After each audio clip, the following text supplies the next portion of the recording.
Welcome to All Autism Talk, connecting the autism community one podcast at a time. Our podcast offers friendly conversations with inspiring individuals in the autism community. All Autism Talk is brought to you by Learn Behavioral and the Learn Provider Network. Now here's your host.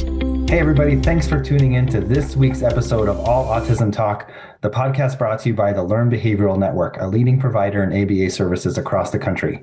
I'm your host this week, Richie Plush, and I'm excited because I had a chance to learn something new, and this is something I'm always interested in doing. Families and clinicians know that very often an autism diagnosis comes with co-occurring or comorbid diagnoses. Often these diagnoses include epilepsy or anxiety or gastrointestinal issues or even just sleep challenges. I had an opportunity this week to learn more about a diagnosis called TSC. I sat down with Kari Rosbeck, the president and CEO of TSC Alliance, and Dr. Stephen Roberds, the chief scientific officer from TSC Alliance, just to learn more about TSC and how this diagnosis can parallel autism or be a co-occurring diagnosis. Just something of note that stood out from our conversation, 50% of the individuals who end up with a TSC diagnosis end up with an autism diagnosis as well. I thought this conversation was very informative, and I hope you do too.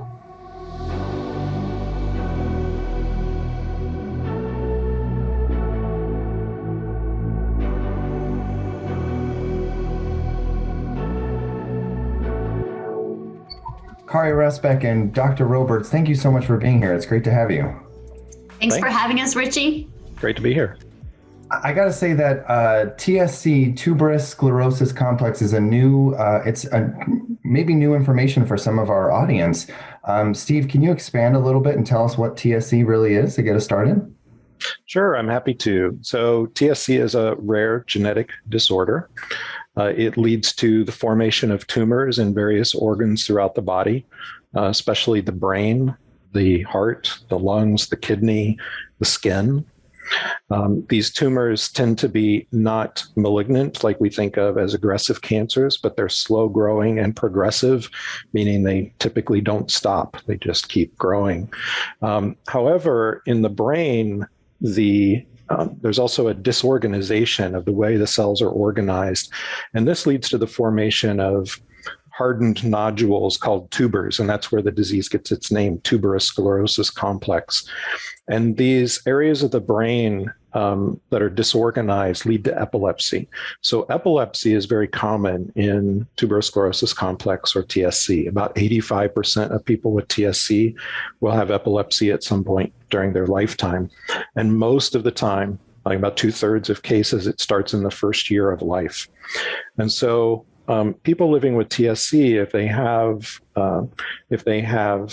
epilepsy in that first year of life, it's important to get it under control. Otherwise, there's an increased risk of cognitive delay or other neuropsychological problems and developmental delay.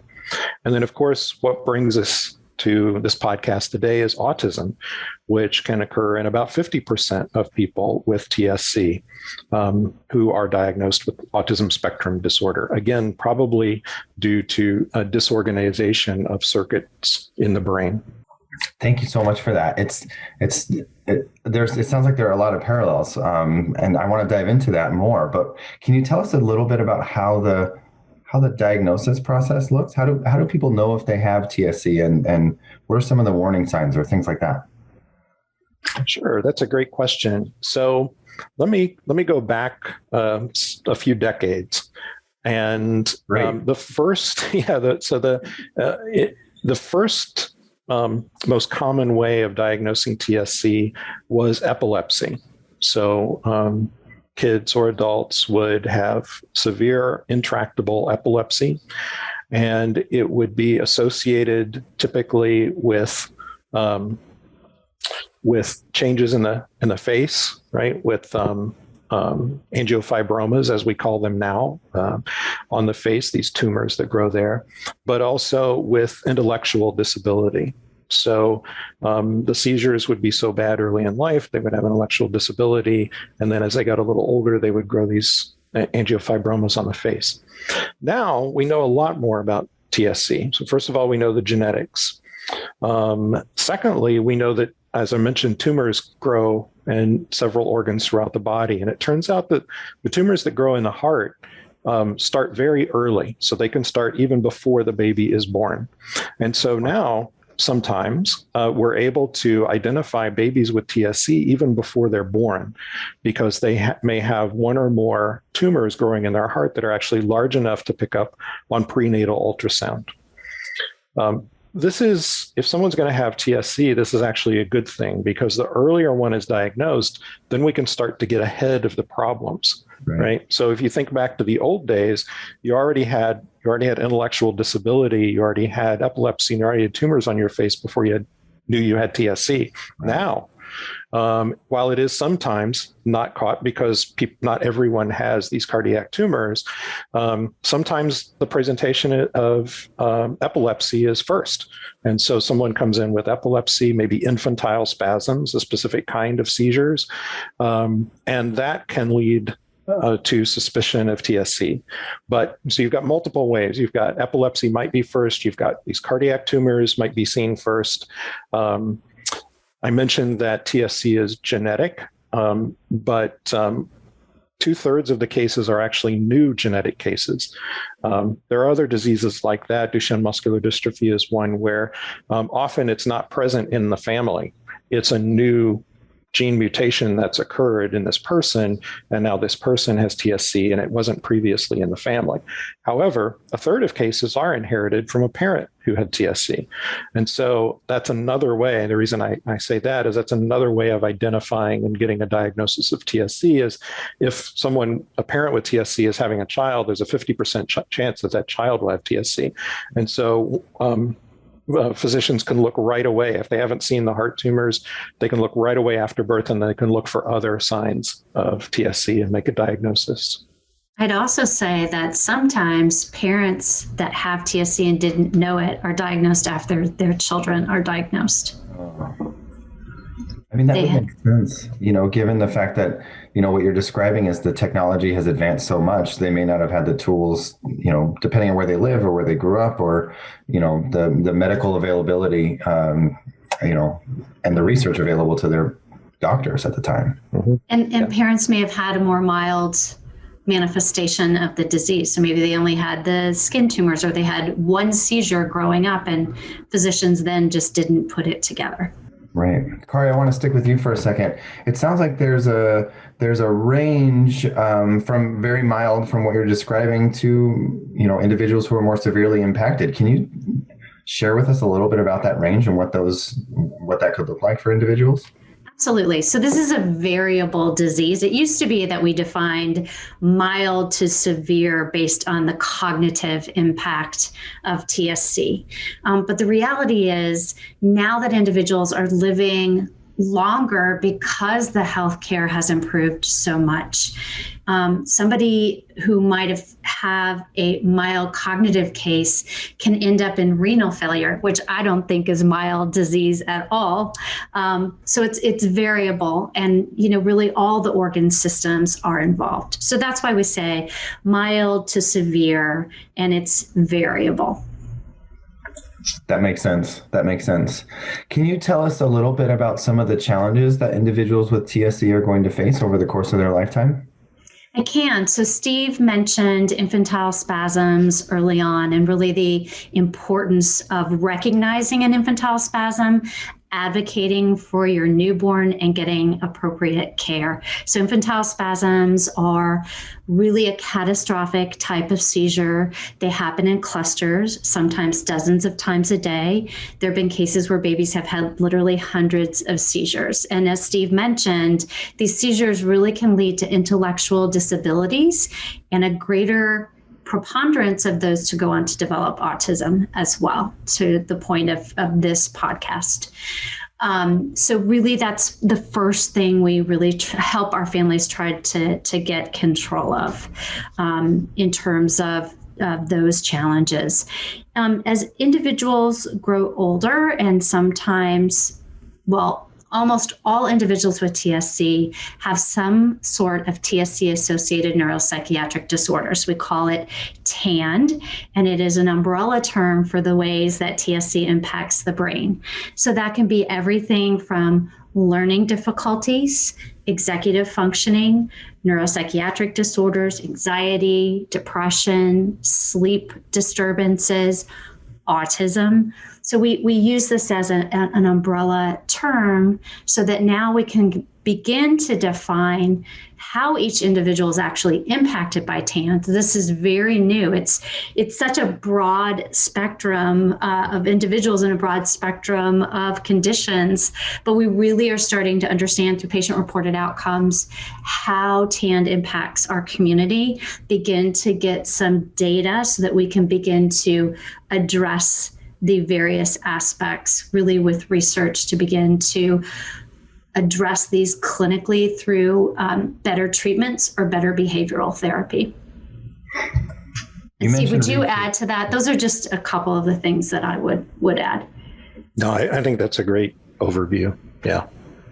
Kari, you mentioned research, and I want to get to that in a few minutes. But first, it sounds like a really important tool for families is great communication with their doctor, their pediatrician, the specialist. Who are some of those medical professionals they should be communicating with if they're starting to see some of these, early indicators? Absolutely. So first of all, you're going to go to your pediatrician or your family practitioner, right? That's where you would naturally go. You need to get a referral to a neurologist. And there are 65 TSC clinics recognized in the US, of which 13 are centers of excellence. The reason why going to TSC clinic or center of excellence is so important is that really an individual with TSC needs multidisciplinary care. And our TSC clinics have neurologists and pulmonologists and cardiologists and audiologists, nephrologists, really to be able to look at the whole person, not just a piece. So it's really important that you advocate to get to the right TSC clinic so that you're getting that comprehensive type of care. Our TSC clinics also follow our clinical consensus guidelines. So one of the things the TSC Alliance has done throughout our 47-year history is actually to bring together clinicians to draft the gold standards, the world's gold standards for diagnosis, surveillance, and treatment in TSC. And our TSC clinics follow those consensus guidelines. And that's why individuals are doing better today, because we understand TSC better. We have these consensus guidelines for surveillance and treatment, and also hopefully diagnosing a little early. Now, if your clinician doesn't necessarily, you say your family practitioner or pediatrician may not take you seriously. You think your baby's having infantile spasms and you're not getting the care that you need. We advocate for people to go to the emergency room and really ask for an EEG and advocate for your child so they have the best start possible. I think that's definitely something that our audience is great at, is they're advocating for themselves and for their families. I think they've had to learn that along the way. So I love that you're echoing that sentiment. I think it's important for everyone who's listening.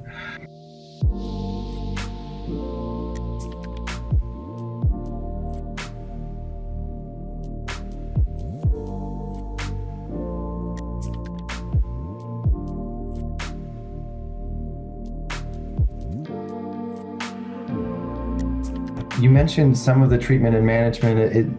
Would treatment and management be a lifelong process? Is this something that you treat initially and then symptoms can, improve over time? What does that look like? It's definitely a lifelong process, and it does change over time. Steve often, and I'll let him jump in, running our science and medical department, but there are timed things about TSC. So we mentioned infantile spasms, which tends to happen in early childhood as individuals grow. So they're pre-adolescent and adolescent, you might see the appearance of skin tumors on the face called angiofibromas.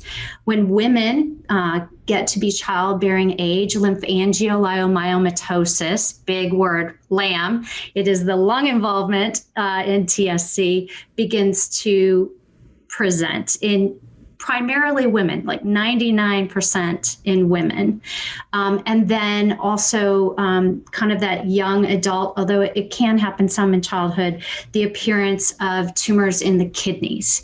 So when you look at kind of the lifespan, there are things that emerge. 2/3 of individuals with TSC, however, will have medical refractory epilepsy, and that can continue into adulthood. Steve, is there anything you would add? So, yeah, I would say, for the foreseeable future, we envision this as a lifelong disease that needs monitoring. What we are shooting for is to get ahead of the disease and to be able to prevent some of these things, to get a diagnosis early enough before the epilepsy sets in or before it becomes refractory, to prevent the refractory epilepsy, which should prevent the developmental delay, which should improve outcomes in terms of autism, social and verbal capabilities, et cetera. And to get ahead of, we know that, as Kari said, adolescent women, post-adolescent women with TSC are at risk of LAM in the lungs. Well, can we prevent that? Can we get ahead of it? So there will be a lifelong, from what we know now, there will be that lifelong therapy. But by getting ahead of it, instead of playing catch up later, we hope to make this a chronic disease that people live with and hopefully kind of forget it from a day-to-day basis, right, except when they have to take their medicine in the morning, so that it becomes something that they live with, and not something that their lives have to revolve around. And we have certainly seen, as Richie, I'm sure you've seen in the autism community, people are so willing to participate in clinical trials, really to give to the next generation. And we've seen such advances already. We want to bring the message of hope. Hope, no matter how complex this disease may be. Our goal is to change the course of TSC for all the generations to come and also for those living with it today. That's great. I appreciate that. And yeah, I think, so many families have been paying more and more attention to early diagnosis, right, of everything, right? Whether it's the flu or autism, if you catch it earlier, you're going to be able to treat symptoms better. And I'm not equating the flu to autism. Please don't misunderstand that. I'm just saying that if the earlier you recognize symptoms and you can start treating them, the better outcomes are going to be. Right. So you've both mentioned research a little bit. I want to dive into that. Either one of you, tell us a little bit about what the TSC Alliance is working on in terms of some of the research and in terms of what's happening. Steve will share. Sure, I'm happy to take that. So let me go back several years. So the TSC Alliance is 47 years old, and we awarded our first research grant 37 years ago when we were 10 years old. And so since then, the organization has been investing funds in research, but as we've grown and gotten increasingly sophisticated and learned more about the disease, we have increase the number and the breadth of the research programs that we have. So in terms of funding research, we still do that. We have a research grant program. We fund academic researchers. And the purposes there are really twofold. It's to bring new research blood into the TSC community. So we focus our funding on early stage investigators. And it's also, of course, to generate new ideas of either ways to understand the disease and then eventually, hopefully, to treat the disease.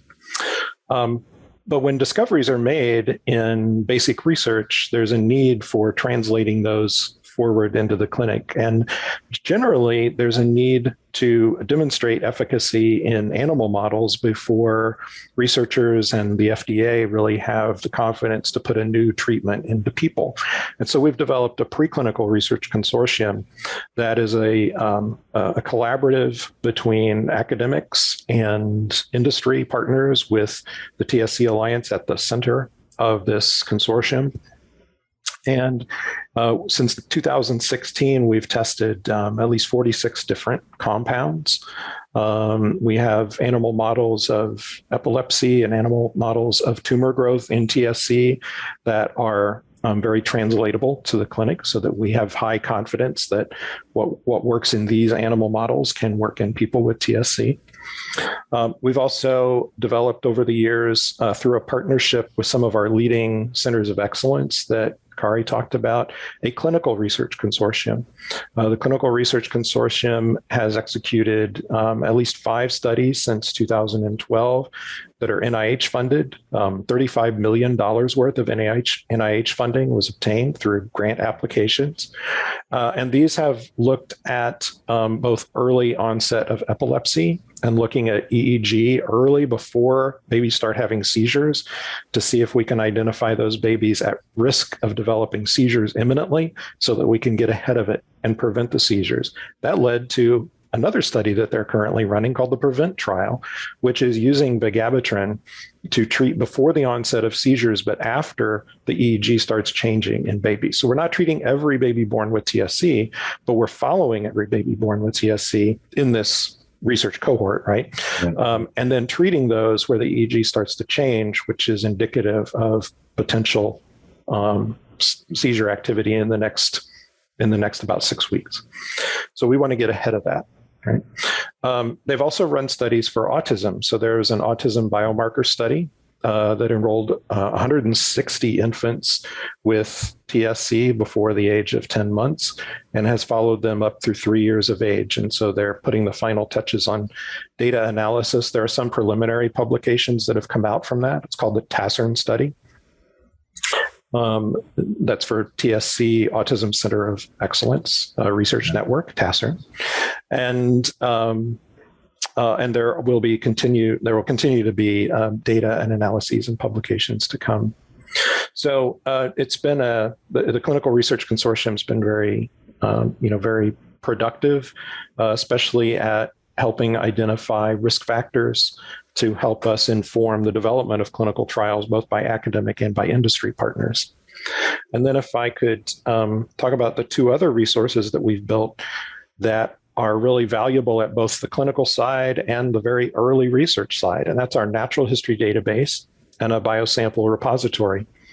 So in 2006, the TSC Alliance launched a natural history database for TSC. We talked about it being a rare disease. I didn't really define that. We estimate it affects about 50,000 people in the United States.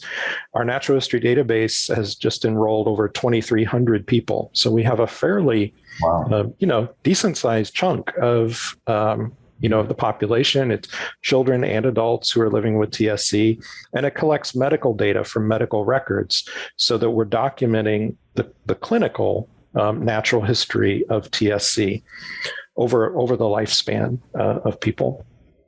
And then in about 2015, we started collecting biosamples in our biosample repository. And so these are blood, or if people can't or are unwilling to donate blood, they might donate cheek swabs so that we can isolate DNA from the cheek swabs. And we also have a number of tissues that have been donated to the repository. We now have over 1,700 samples collected. And these are linked to medical records. So we have clinical data also in the natural history database.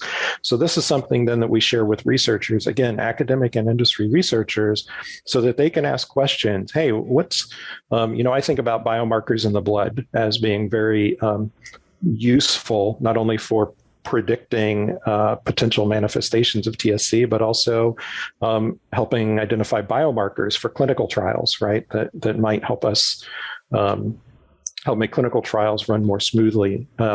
So when I think about the biosamples and biomarkers, I think of researchers, and some are doing this, taking blood samples from people who have these manifestations of TSC and people with blood samples from people who have TSC but didn't have that, and asking questions. Why are they different? Can we find a reason? Is there a genetic reason? Is there a marker in the blood that suggests they'd be different? And that will help us provide that individualized care to people with TSC if we can anticipate, oh, this person's more likely to develop LAM than this person. Well, let's be more aggressive with the prevention over here. This person's more likely to develop renal failure than this person. Well, let's be more aggressive over here. So I think this is a resource that will be valuable for years and decades, actually, for researchers, to enable research in TSC to make a difference. And just to have a statement about the impact of everything that Steve just talked about, we did the biomarker study for epilepsy. We're in the midst of the PREVENT trial, which, by the way, is the first preventative clinical trial for epilepsy in the United States. So that's amazing. And we hope that it will be a model for other rare epilepsies in the future. But if that proves positive, and simultaneously we're working on an assay for newborn screening, then we can get every baby tested at birth by that little blood spot that they take in the hospital, know who's impacted, have a preventative treatment, and truly alter the course of this disease. That's our goal, and we can see it on the horizon, which is really exciting. Yeah, I mean, it really sounds like what's happening right now is there are all these individuals with this diagnosis, and it's pulling all that data, and then, to your point, Steve, figuring out what are the indicators, what's going to be next, and trying to figure out what the data says now and predict the future. It'd be great if we could do that with the lottery numbers, but until then we can, we can do this, right? Which is, I think, fantastic, because for a lot of individuals, it would be the same as winning the lottery. If I knew that I could, to your point, if I knew I was going to develop, issues in my lungs, I could prevent that. I could spend more time with the pulmonologists and other specialists to help prevent that, right? That's such a key piece of treatment and living with the disability and living with the diagnosis as opposed to being impacted by it. Right. I just have this image in my head. I just want to share this with everybody. It's like this big data warehouse with all these, files in there, similar to like what I think Bugs Bunny used to pull when he pulled open the file folders, and they just went on forever and ever. That's sort of the vision I have in my head. But that's a very positive thing, right? I mean, that didn't exist, to your point, Steve, that didn't exist 30 years ago or even 20 years ago. Right.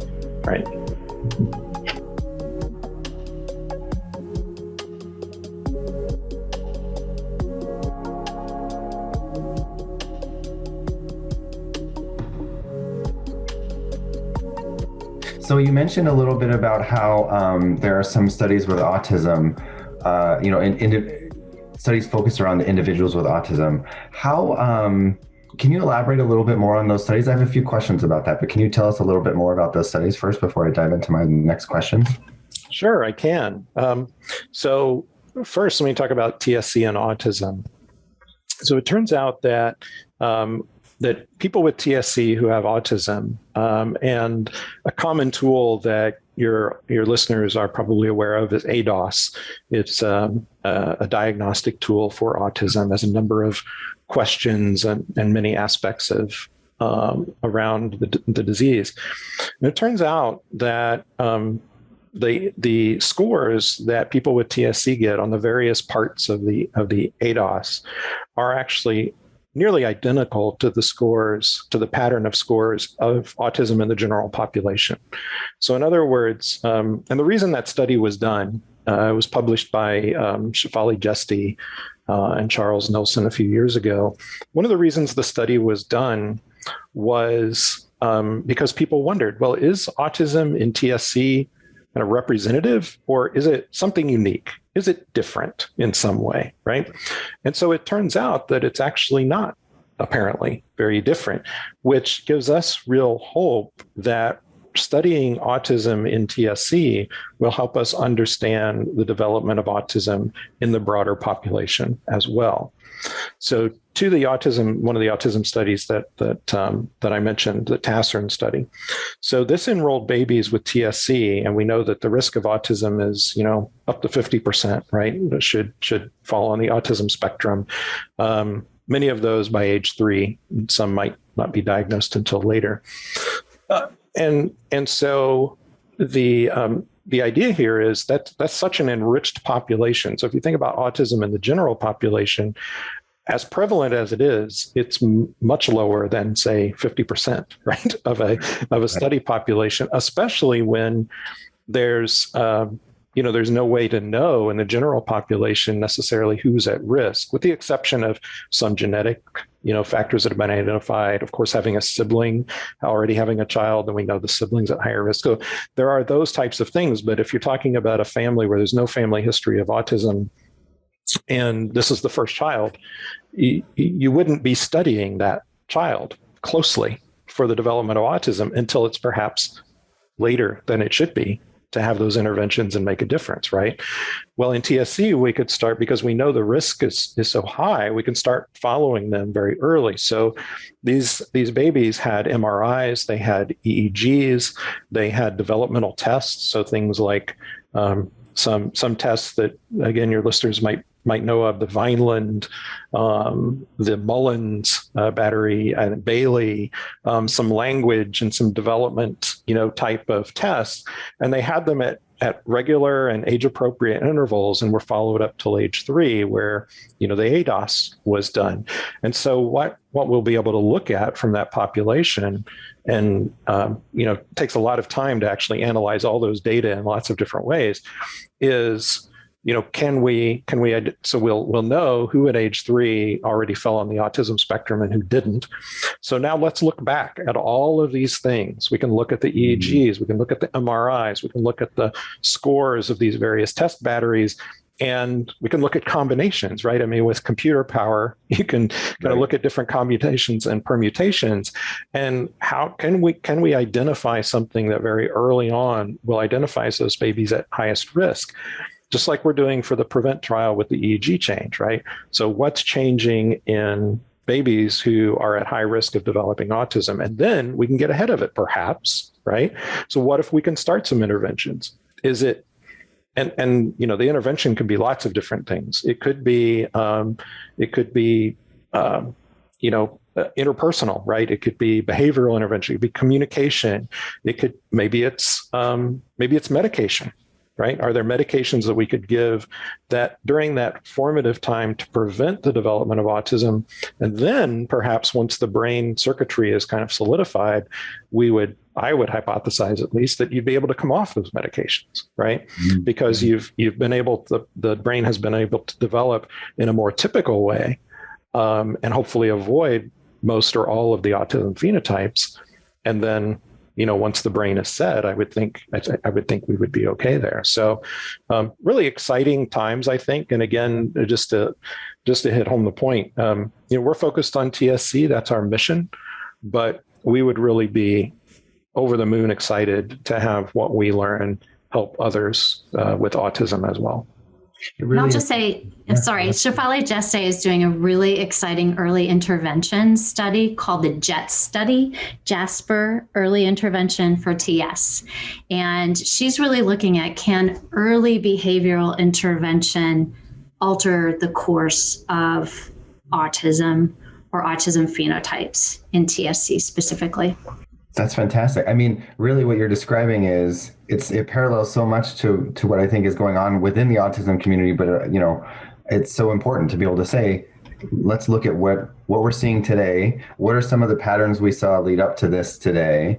And again, what are some of those early indicators, right? If we can give a diagnosis 6 months earlier, that's 6 months more of treatment potentially and medication and hopefully 6 months of fewer seizures or, which would have a lifelong impact, especially for our little ones, right? The 2 and 3-year-olds that are very impacted by those.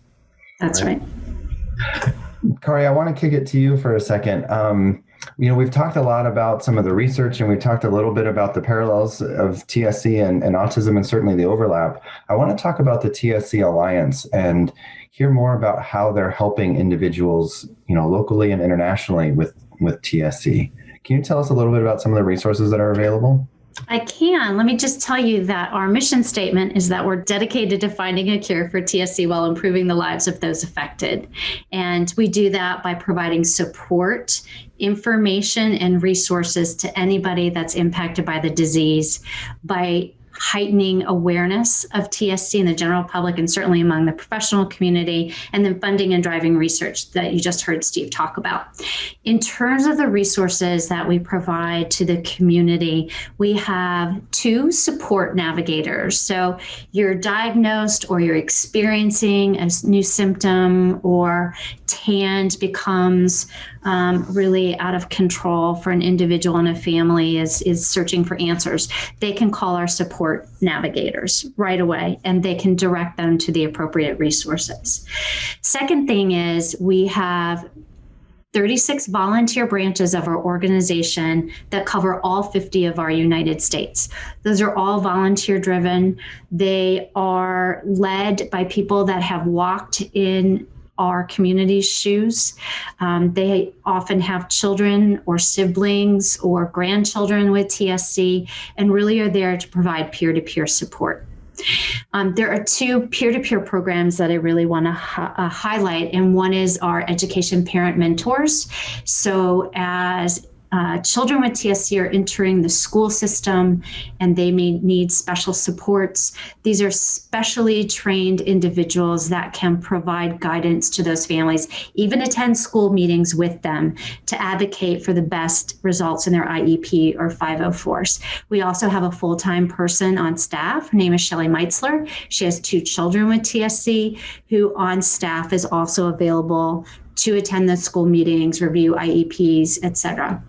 And then we have a dependent adult transition resource coordinators in 33 locations across the U.S. And these individuals help parents whose children are transitioning from childhood into adulthood that are going to need special placement, special waivers. And as you know, every state is different, which is why we have volunteers across the country, because they can really dive deep into what's going on in their own states and really provide the best information possible for their local community. So those are some of the resources that we have available. We also have a really, really vast website. There's so much information on there. Really, you can ask any question and probably find the information there. And we have a robust social community. So on Facebook and Instagram, Twitter, Inspire. And I think one of the places people go very early on in a diagnosis is to our social media channels, particularly our Facebook private discussion group, because they really want to reach out. And sometimes it's all times a day and have that voice come back at them, that they understand where they're at and really feel supported.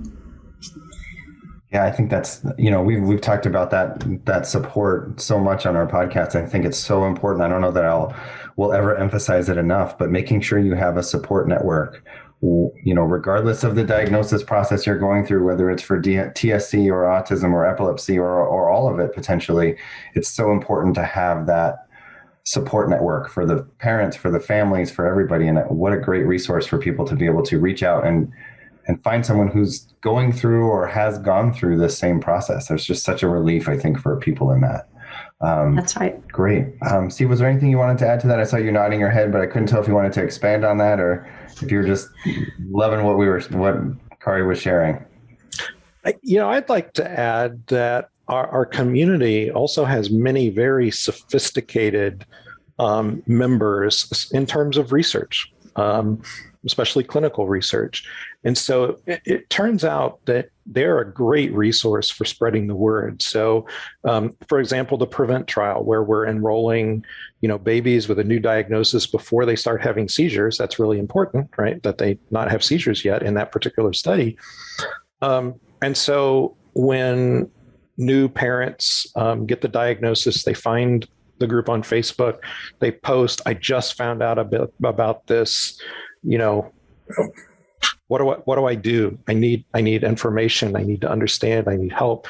It's very common for other, we don't have to do it as staff. Our community volunteers will comment and say, there's this trial called the PREVENT trial.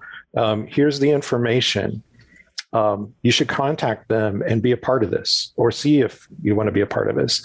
And I think those people have, through experience, because in many cases they or their children have been a part of a clinical study or a clinical trial, realize that those clinical studies are an opportunity for more intensive medical follow-up, right? So whether or not the babies develop epilepsy or develop autism or whatever, they're getting seen on a regular basis by specialists in TSC. And so there is some value to that. And again, it helps them kind of be ahead of the curve and be in the best position possible. And our community is just great at advocating for that. We're also developing one more resource that I just want to share, and it's called TSC Navigator. And it's really to empower families through a proactive care management system that they can control how much information they seek. And we're launching it on September the 1st. And really it's to expand their knowledge when they're ready of where to go to get care. What are the right questions to ask? What about genetic testing? What about medication and medication access? And how does that whole system work so that they don't have to come at it from a point of, I don't have my medication and I don't know what to do. And what is a specialty pharmacy? It's all going to be there at their fingertips to access the information when they're ready and in their own time frame. Great. Well, Kari, can you tell us where can we find this information on the web? Where can we find the TSC Alliance, and where can we get connected with the private Facebook chats and whatnot? Absolutely. Our website is tscalliance.org and on Facebook at TSC Alliance. Great. And we'll make sure those get added to the show notes as well for anyone who's interested. Thank you both so much for your time today. I really appreciate you taking the time to walk us through TSC and really sharing the parallels and all the information that you could. I appreciate that. It was Thanks, really Richard. wonderful. Thank you.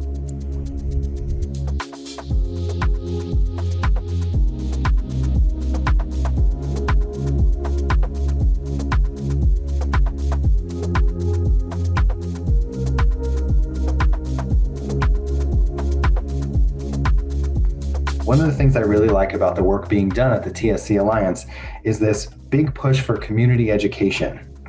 They're really helping the community move from a wait and see approach to really an education leads to advocacy, leads to action approach. And I think that's just a more sophisticated thought process for all of us. It's something that we should all be thinking. And I like that we're evolving from a wait and see to a education and action stance. You know, the idea is that a diagnosis used to be a very scary and daunting thing. And I think really we should be thinking of a diagnosis as information. That information can lead to intentional action, which can open up all sorts of possibilities. And so I love that the TSC is really pushing for ongoing research, ongoing action, and ongoing community engagement so that everyone is informed to be able to make those intentional decisions. To learn more about the TSC Alliance, please find the links in our show notes. As always, you can find us on Facebook and Instagram at Autism Therapies. And if you have a show suggestion or other feedback, please send us an email at allautismtalk@learnbehavioral.com. Until next time, take care. We hope you've enjoyed today's episode of All Autism Talk. This podcast is brought to you by Learn Behavioral, the leading network of providers serving children with autism and other special needs. Visit us at learnbehavioral.com. Listen to previous episodes at allautismtalk.com on iTunes, Apple Podcasts, or wherever you get your podcasts. All Autism Talk, connecting the autism community one podcast at a time.